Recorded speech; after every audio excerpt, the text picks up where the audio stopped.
time. All righty. I say all my videos. This is not ESPN's 30 for 30, but this is my New York Giants 98 for 98. 98 seasons and 98 days. Now, I'm not exactly sure I'll be able to get all 98 seasons done in 98 days, but I'm going to certainly try. I'm going to try to get them all done before the beginning of the regular season, which starts in September. So wish me luck.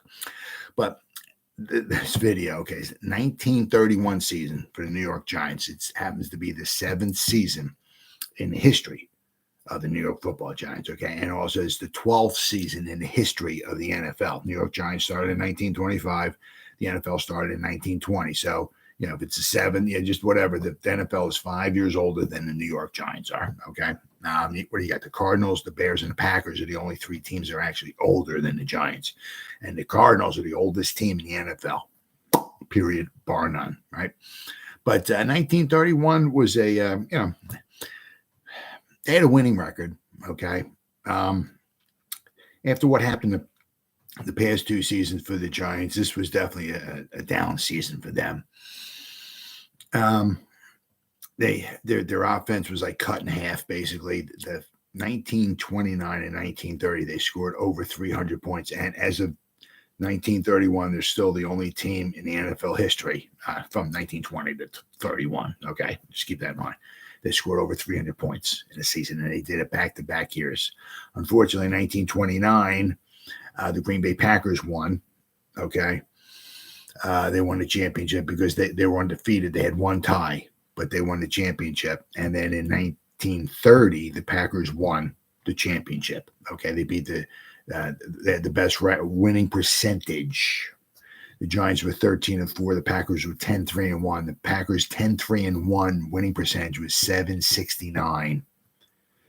Giants at 13-4. Their winning percentage .765. They lost the NFL championship by 0.004 percentage points.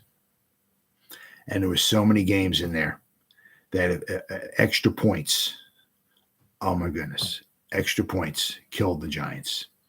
Either for them or against them. 1929 and 1930 are certainly, without question, the missing championship rings for the New York Giants. They easily, if they had some extra luck going their way, because they were a very good team. They were the best offense by far in the NFL those 2 seasons. If they had some extra luck going their way, they would have won the championships in 1929 and 1930. But it was not meant to be. So the Packers won in 1929. The Packers won in 1930. And the Packers won in 1931. So the Packers became the first team to win 3 in a row. And the second team to win 3 in a row was the Green Bay Packers. Some dude named Vince Lombardi was coaching them in 1965, 1966, and 1967. Actually, they almost won the championship 3 times in a row. 3 times. They won it in 1962, the Packers, and they won it in 1961. 1960, they won the championship game against the Eagles. They were losing 17-13. It was at Franklin Field. There was about 20 seconds left to go in the game. The clock was running. Packers had no timeouts left. This goes to show you how football's changed over the years. So Bart Starr drops back to pass, 1960 championship game. They're down by 4, so they need a touchdown. They can't kick a field goal. So Bart Starr drops back to pass. Okay, the clock's running. If he gets sacked or whoever catches the ball inbounds and gets tackled inbounds, the game's over. Clock runs out. So what's he do? Just goes to show you how the game has changed. He drops back to pass. He dumps the ball off over the middle to his fullback, Hall of Famer Jim Taylor. But he expected him, I caught it, I don't know, like the 15, 16, 17-yard line. I guess he expected him to bulldoze over like 5 Eagle defenders. One of them was Chuck Bednarik, the Hall of Fame middle linebacker, on his way to the end zone. It's like, if he gets tackled in bounds, the game's over. So he just dumps it off over the middle. Here you go. No sideline patterns. No, well, we need a touchdown. Let's throw it in the end zone. No, none of that. Let's dump it off over the middle. So Jim Taylor gets tackled inside the 10-yard line. Chuck Bednarik's laying on him, looking up at the clock. Then he goes, Jimmy, you can get up now, Jimmy, because this game is over, right? And you see Chuck Bednarik getting up and dancing and all that and everything. So the Eagles won. So the Packers almost won 3 championships in a row, 3 different times. But the first time they did it was 1929, 1930, 1931. So we're talking about the 31 season. But however, there was some major controversy at the end of the season, which included the Green Bay Packers and their title. But we're here to talk about the Giants right now. All right, so but let's go to the 1931 season here. Okay, we got the NFL season. 1931 was the 12th season, regular season in the history of the National Football League. The 12th for the National Football League, the 7th for the New York Giants. The league decreased to 10 teams due to financial hardships caused by the Great Depression. Every season that the Giants were in there, every season there was a different amount of teams. I believe the year before, I think there was 11 teams. The year before that, in 1929, I think there was 10 teams. 1925, there was 20 teams. 26, there was 22. 27, there was 12. I think 28, there might have been down to 10 or something. It was just every year. There was never the same amount of teams in the league 2 years in a row, from 1925 to 1931. Okay. So let's see here.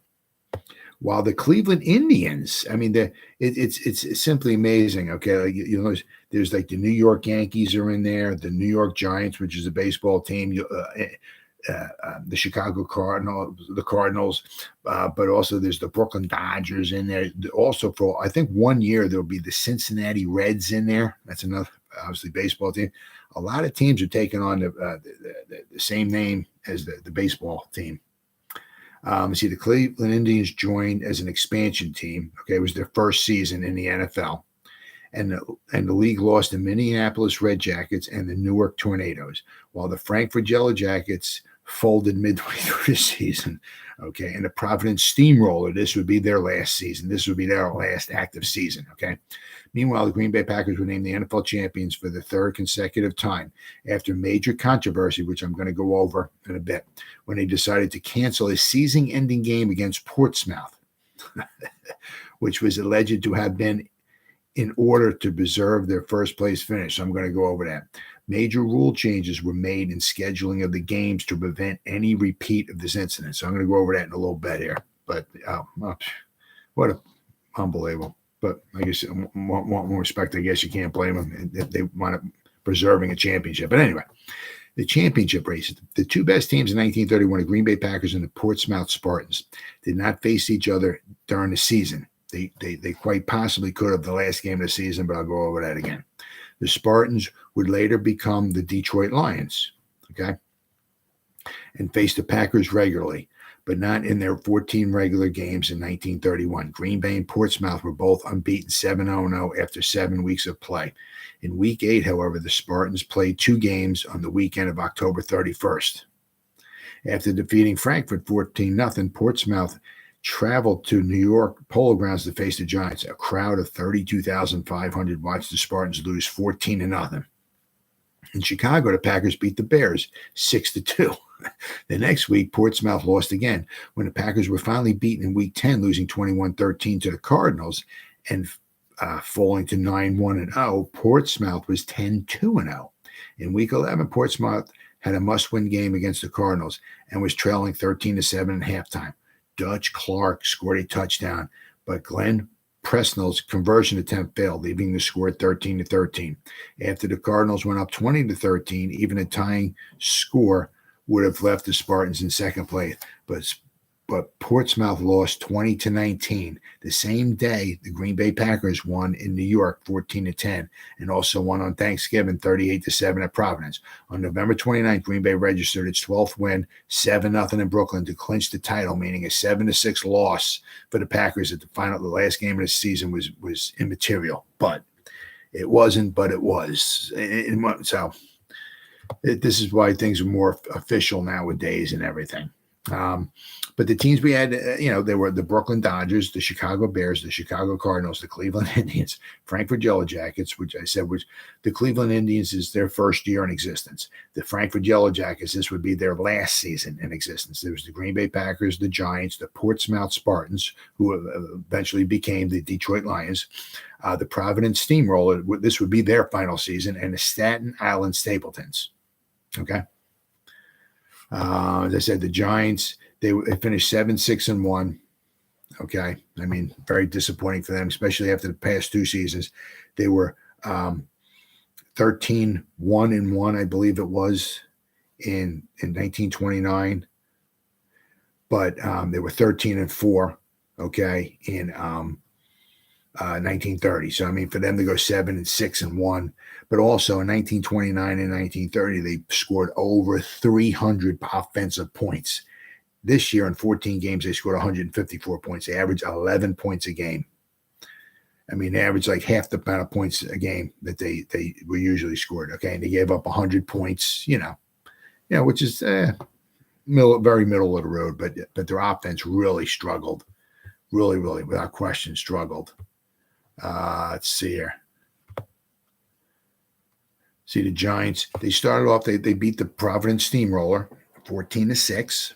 Okay, to start the season off. But I mean, the way it was. I mean, back then, you had to, if you lost, a few games in a row. I mean, you can almost pretty much just write yourself off the for any championship. I mean, it usually wound up being the team. Because there was no championship game. That wasn't to come until 1933. So it was 1931 and 1932. Okay. Actually, 32 actually had a championship game, but that's only because the two teams were actually identically tied. Their records were identical. Wins and losses, identical. One more time. Identical.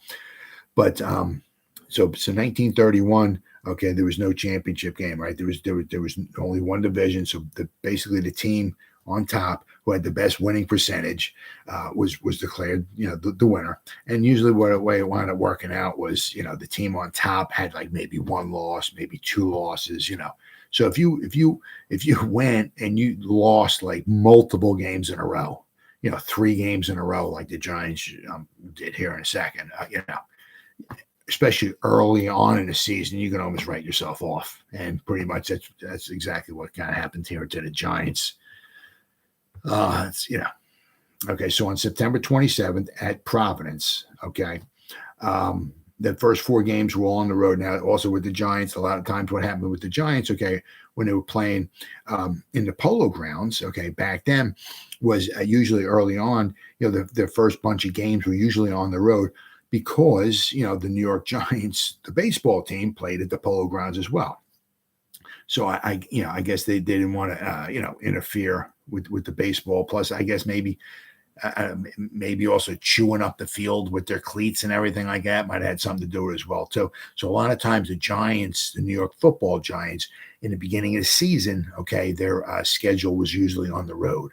All right. And, then they would come home after 3, 4, 5 games initially on the road. And then they would come home and then they have a boatload of home games.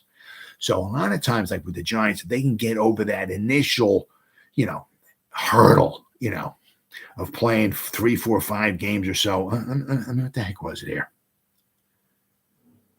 New York Giants. Okay. Can I do this here? Yeah, there we go. 1930. Okay, the first. What the heck was it? 1, 2. The first 4 were on the road this year. 1, 2, 3, 4. The first 4 were on the road in 1930. 1929, 1. Oh, okay. Only the first 2 were on the road in 1929. Okay. But let's see. 1928. 1, 2, 3. The first 5 were on the road in 1928. 1927. 1, 2, 3, 4. 4 out of the first 5 were on the road in 1927. 1926, 1, 2, 3, 4. The first 4 are on the road in 1926. And the Newark Red Jackets and the all New Britain team. Okay, those were Oh, okay. Well, they were like exhibition games in 1925. Originally, their first pretty much game ever was against the Newark Red Jackets. Okay, at Dreamland Park. Okay, they won 3-0, but it was on the road. Okay, then another exhibition game against the All New Britain team from New Britain, Connecticut. Okay, it was like I think Connecticut had their own like independent league or something like that. So the Giants on October 4th played in New Britain, Connecticut. Okay, they won 26-0, but they were once again they were exhibition games. So their first official game was against the Providence Steamroller. Okay, in 1925, but it was on October 11th. October 17th, they played a game in Frankfurt against the Yellow Jackets. The very next day, on October 18th, 1925, the Giants finally played a home game. So a lot of times they didn't want to play in initially their first home games till like the middle of October. Okay, pretty much to make sure that like if the Giants, for whatever reason, were maybe, obviously they didn't play any games in September because the Giants were still playing baseball, but the Giants went to say the World Series or so. That's why they would avoid playing like early October. We usually said the Giants, a lot of the Giants, first few games or so, something were on the road, And 1931 was no exception. Their first 4 games were on the road. Their first home game was not until October 18th, pretty much making sure that the World Series was over with, just in case the Giants, the New York baseball Giants, went to the World Series. The World Series would be over, and the Giants, the New York football Giants, could occupy the Polo Grounds, maybe chew up the stadium, I guess, without, causing problems for the baseball team, okay? But after the Giants beat the Providence Steamroller, okay, on September 27th, 3 days later, okay, they played at the Portsmouth Spartans, okay, and they lost 14-6. Then they played on October 4th. They went to Green Bay against the eventual NFL champions for 1931, and they lost to the Green Bay Packers 27-7, put them at 1-2. Okay. Then they played the next weekend on October 11th. The New York Giants played the Chicago Bears. They lost 6-0. So after 4 games, the Giants were 1-3. Okay. As I said, the Packers lost 2 games all year. Right. So the Giants in 4 games lost 3. Right. So, you're almost right in your own death wish. I mean, unless 1, 2, 3, 4, 5, 6, 7, 8. The Giants had 10 more games after that. So, I mean, if you're 1-3, and you plan on ripping off the next 10 wins, you may have a chance, okay? And if the Giants did that, they would have been 11-3, okay? And they would have been 1 game out of the winning the championship game, okay? Winning the championship, I'm sorry. But, I mean, obviously that didn't happen. I mean, after 4 games, if you have 3 losses, things aren't looking too good for you. But the Giants did rebound, okay? So their first home game was against the Staten Island Stapletons on October 18th. Okay, they won 7-0 to improve their record to 2-3. The following week on October 25th, they played the Brooklyn Dodgers at home. Okay, 27-0. They beat them. So to improve their record to 3-3. Now these 4 games, they got four home games in a row that they won. Okay, every one was a shutout. Okay, so on November 1st, they played the Portsmouth Spartans. Okay, who wound up in second place. Now this was a crucial game for Portsmouth because the Giants beat them 14-0 at the Polo Grounds. So now the Giants are 4-3. Okay, Giants are starting to claw back. Then on November 8th, they played the Frankfurt Yellow Jackets. Okay, at home once again, and they won 13-0. Now the Giants had 4 games at home. 4 games on the road. The first 4 games were on the road. Then they had 1, 2, 3, 4. Then they had the next 6 were at home. Okay. So I said, they beat the Frankfurt Yellow Jackets on November 8th, 13-0 to go 5-3. Kind of get themselves back in the race. Because I think that the Packers maybe had like 1 loss at this time or no losses, so they were still, I mean, if the team on top after halfway through the season has no losses, chances are they might lose 1, maybe 2, but chances are if halfway through the season, the way it was back then, if the team on top had no losses, they weren't going to lose 4 in the final half of the season, right? Okay, so on November 15th, the Giants at home played the Chicago Bears. Okay, the Bears had a decent team that year. Bears finished 8-5, and they finished in 3rd place. Okay, but the Giants lost 12-6. Okay, so now the Giants are 5-4. All right, and that almost was the final nail in the coffin. But the final nail in the coffin was when they wound up playing the Green Bay Packers once again. Okay, at the Polo Grounds, they lost 14-10 because if they were 5-4. If they could have beaten the Packers, right, they would have gained, a game on them, right? Because the Giants still would have had 4 losses. The Packers at that time would have had 1 or 2 losses, so they would have gained on them, right? And with like 4 games left or so, the Giants might have had some kind of an outside chance if they could have just beaten the Packers. But let me see. Did I have a recap here? What the heck happened? Packers scored. Johnny Blood had a 53-yard pass, and they had another 19-yard pass. So actually, the Giants were winning that game 10-7 in the fourth quarter. But Hank Bruder had scored a 19-yard pass from Red Dunn, and they kicked the extra point, and that was the final score, 14-10. So the Giants were winning in the fourth quarter in this game 10-7. So that game there on November 22nd, 1931, that was the one that put the final nail in the coffin, because if the Giants would have won, the Giants would have been 6-4. The Packers would have been 9-2. So the Giants would have had a really, really slim outside chance. They would have been 2 games back, and the Giants had 4 games left to play. The Packers had like about 4 games or so left to play as well. So the Giants would have had an outside chance. Okay. But I said, but on November 22nd, the Packers came to the Polo Grounds. The Giants were winning 10-7 in the fourth quarter. The Packers scored on a 19-yard pass play to go 14-10. That was the final score. The Giants were 5-5, and their season was over at that particular point in time. Because after that, the Packers only had 1 loss. The Giants had 5. The Giants' season was over. Okay. 4 days later, it looked like what we're talking about here. It was on probably Thanksgiving. The Giants played at the Staten Island Stapleton, so they played in Staten Island. Okay, so they played about 45 feet away from the Polo Grounds, right? They lost 9-6. Okay, so they lost. So their record was 5-6. Okay, so they were one time 5-3. Now they're 5-6. Okay, and their season's over with. Then they played on November 29th, the following Sunday. They played the Providence Steamroller at home. Okay, and they tied them 0-0. So now they're 5-6-1. All right, all they have left is pride to play for. That's all they have left to play for. Okay, in this instant here. Okay, with just 2 games left. All right, so on December 6th at Brooklyn, okay, they beat the Brooklyn Dodgers 19-6 to go 6-6-1. So basically, the final game of the season was against the Chicago Bears in Chicago at Wrigley Field. If the Giants could win, they'd at least have a winning record. If they lost, they'd have a losing record. Okay, so up to this point in time, their 7th season. Okay, well, the first 6 seasons, the Giants only had 1 losing record, one losing season. Okay, which was 1928. Okay, 4-7-2, I believe it was.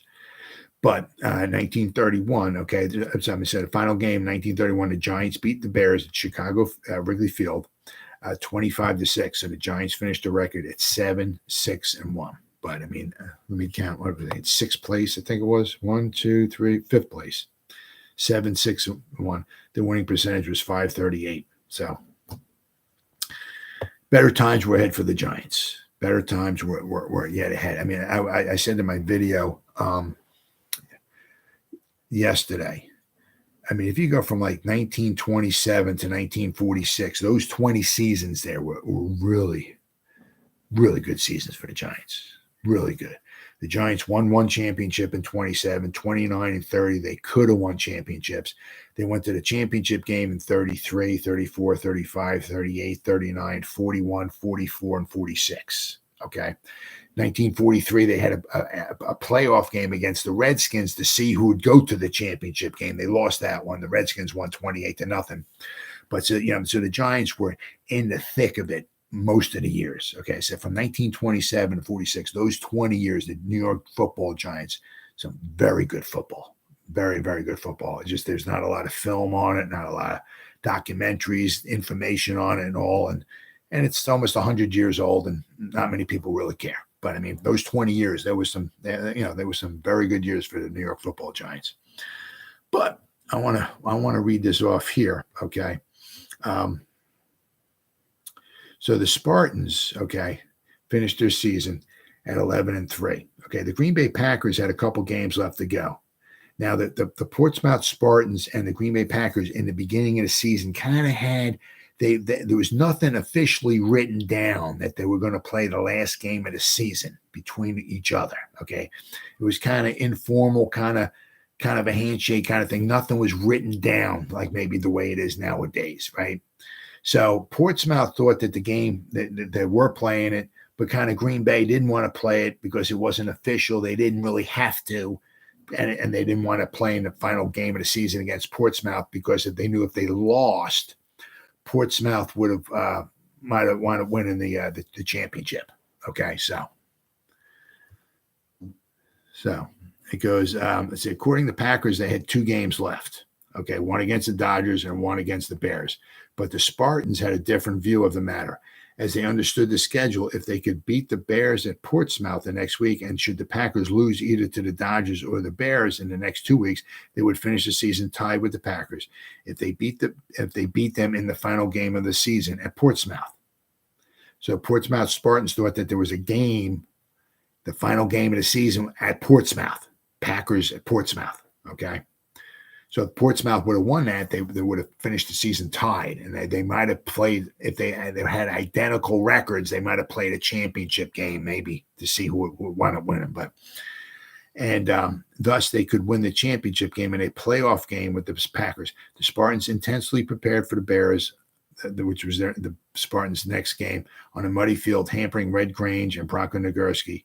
And the Spartans kicked a field goal in the second quarter to stand up in a 3-0 victory. And they beating the Dodgers at Brooklyn. The Packers declared that they had clinched the championship game because they only had 1 game left. Nonetheless, the Spartans eagerly awaited the outcome of the Bears-Packer game in Chicago, believing that they still had a chance to win the title. But the Packers would not accept the Spartans' view. Lambeau told Arthur Bystrom, a sports writer for the Green Bay Press-Gazette, that the game at Portsmouth was only tentatively scheduled, and that the Packers would not play there if they lost to the Bears. He said it was just tentatively. It wasn't like, written down or anything like that. So he was quite forthright. We do not plan to put our title in jeopardy. He might play the game. He said, if the Packers defeated the Bears, Griffin contested Lambeau's explanation that maybe they might have played the game. Neither team, he acknowledged, had signed a contract for this final game between Portsmouth and the Packers. There was no signed contract. But according to Portsmouth, in the beginning of the season, when they were coming up with the schedule, it was kind of written on a chalkboard or something like that they were probably going to play, but there was no signed contract, right? But but Portsmouth thought that they had agreed to play a game, and he insisted that Carr expected them to do so. Arguing the Spartans' understanding of the question at a meeting at a service club in Portsmouth, the Exchange Club, Snyder recalled the original scheduling of the game. At the owners' meeting that summer, some guy remembered that they scheduled the game. The teams had agreed to play each other at Portsmouth in the last game of the season. The Packers president, Leland Johannes, had then suggested that it might be made tentative, but only because of the prospect of bad weather in December. At the time, no one saw the Spartans as a contender for the championship.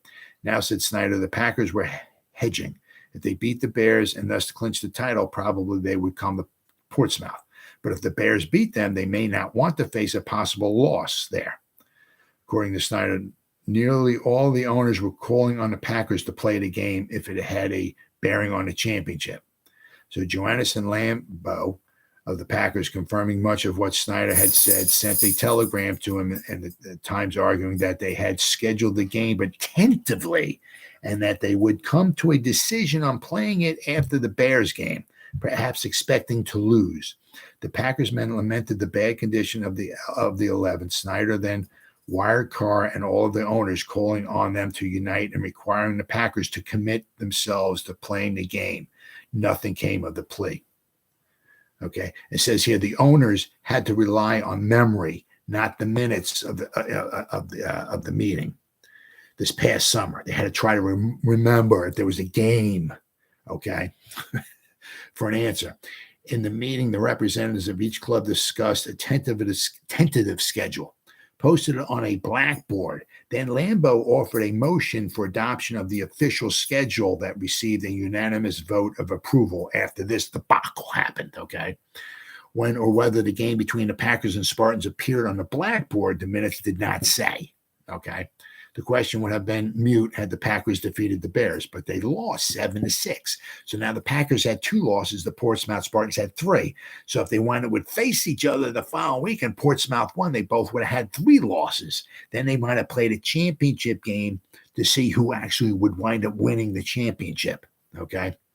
Then let's see, if they could win the game and if they defeat the Packers again in the playoffs, the Portsmouth Spartans would be declared the champions. Clearly, the odds were against the Spartans, but they were willing to roll the dice. The Packers would not gamble. Johannes would not agree to play, arguing, as he had before, that the teams had only tentatively scheduled the game and that they had not signed a contract for it. There was no written contract saying that the Packers and the Portsmouth Spartans would play a final game at the end of the season. It was maybe written on the chalkboard, blackboard, whatever you want to call it, but there was no written contract. Okay, so in response, the Spartans director noted that they did not sign contracts for many of their games and that tentatively scheduled games had often appeared on the official league schedule. But for Lambeau's opposition, said Potsy Clark, the Packers players were willing to come to Portsmouth. He might have noted that even then the players were arranging a barnstorming tour against teams in Wisconsin without the consent of management. Carr would not support the Spartans' protest against. Carr was, I think, the guy in charge of the league at the time. Okay, he's like Roger Goodell. All right, the commish. So Carr would not support the Spartans' protest against the Packers' decision. The teams, he asserted, had arranged the game after the regular season had been drawn up, and the Packers or the Spartans could cancel the game, which the Packers did. He would not forfeit the game to the Spartans. The Packers were declared the champions. So, just goes to show you, I mean, how crazy things were back then. I mean, that's what kind of makes it kind of fascinating. And I mean, was there a scheduled game written between Portsmouth Spartans and the Green Bay Packers on the blackboard, kind of tentatively, but there was no signed contract. But the Spartans were saying, well, a lot of games didn't have signed contracts, but we agreed to play. But I mean, but the Packers, they're stupid. Well, there's no contract. If we lose the game, if we play another game and we lose, we'll be tied. Then we play a championship game again, to see who would want to win. We might wind up losing. So we're not doing that. So if we don't have to play, we're not playing, okay? And we're just gonna be declared the winners. I mean, also you also kind of say that a lot, the teams, in order for them to make money, they had to play games. They had to go get attendance, get the ticket sales. I don't know if they sold programs, right? Whatever, maybe I don't know if they had hot dogs or pretzels or what. I don't know what they sold there. But the concession stands, but they made money. That's how they made money. It wasn't like they were selling T-shirts at Walmart. They didn't have Eli Manning jerseys to sell at Walmart, and that's not how they made money. They had made money by selling tickets. So they go to games to sell the tickets to make money for the teams. So for them to back out of a game, they lost some money there. But they backed out of the game, okay, which they technically did not have to play. The Green Bay Packers did not have to play. They backed out, so they guaranteed themselves the championship. So for the 3rd year in a row, the Green Bay Packers were declared the NFL champions. And so 1929, 1930, 1931 was the first three-peat in the NFL history, the Green Bay Packers. The rest of the 30s, well, the Packers were pretty good. I mean, the Giants played them in the championship game in 1938. The Giants would win. A very good game, 1938, very good championship game. 1939, the Packers would win their first official championship game, 1939. They beat the Giants. It was 27-0, I think it was. Yeah, just open up a can of whoop ass on them. But so the 1931, I mean, it wasn't too good for the Giants, but it was an exciting finish. Very, kind of cloudy ending there. They could have played, didn't want to play, didn't have to play. So I mean, that's the way things are now, official. Then he's written down and all that and everything, but that's not the way it was back then. And unfortunately for the Portsmouth Spartans, if it was written on the blackboard, if they had a signed contract, the Portsmouth Spartans might have played another game or two and might have won the championship in 1931, but it was not meant to be. Well, guys, that pretty much wraps up the 1931 season for the New York Football Giants, 7-6-1. But better times were ahead for the New York Football Giants, and I'll be back again tomorrow, okay, for the New York Giants. The 1932 season, New York Giants, would just happen to be the 8th season in history of the New York Football Giants. I'll see you then.